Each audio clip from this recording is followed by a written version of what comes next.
South Bend Police upgraded their training system during the pandemic and now allows officers to train without taking multiple units off the street. Knowing not every call will end the same, the goal is to best prepare officers when faced with a life or death decision. We were just playing, man. He's my brother. We were just Responding to a fight, Officer Travis Kukla must determine what's going on. One brother tries playing it off that they were just messing around. Once the brother came out with the knife, my sole objective was that man with the knife, and at least to get him to drop the knife. Once he didn't and he advanced towards my partner, I had to take lethal action.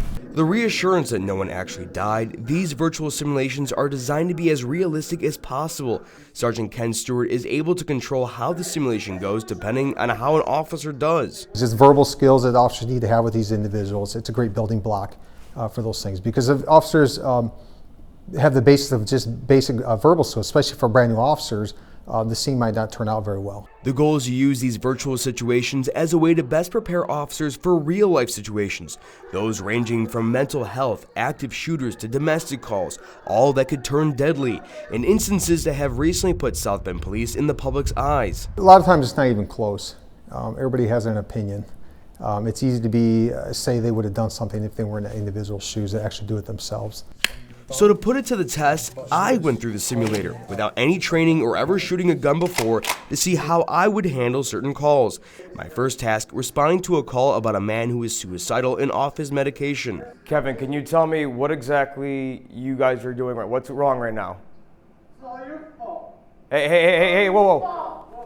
Hey, put it down. From distance, it looked like he hurt his own hand. I couldn't tell if there was anything in his hand until all of a sudden he had a knife and I couldn't even get this to move. The friend is now dead because of me. My first mistake, not talking to the suspect. I would have coaxed that guy to come back to you, the complainant. Hey, sir, please come back over to me and try to get more information on him, and then start a dialogue with Kevin. Hey, Kevin, you okay? But another major issue came down to struggling with my equipment. Stewart says they do monthly training for that exact reason. That all builds that muscle memory to where a split-second decision, when you have to react, it's going to resort back on that training. So many things that I wish I just could have said or tried differently, but I guess that's the point of why I'm doing this now. You can make a bad decision here, and you can learn off of that just through discussion with an instructor.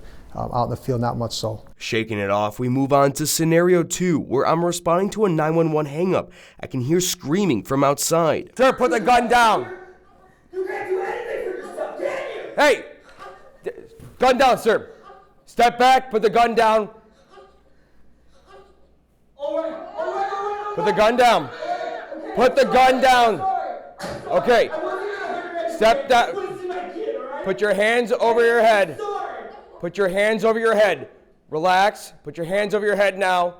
That situation where the gun's right to her face, and he's talking that way, even if I'm trying to be as calm as possible, that doesn't necessarily mean he was going to be. Sergeant Stewart says my verbalization was much better, but asked why I went for the gun and not taser. Your muscle's gonna be spasming, and if I don't know if that's gonna make his finger pull the trigger or not, but if that's a possibility and I shock him and he still shoots her, well then I failed again. Even though the situation was resolved, I missed something critical. Where was the baby? On the counter right behind him. So if I shot and wasn't accurate, I could have killed a child.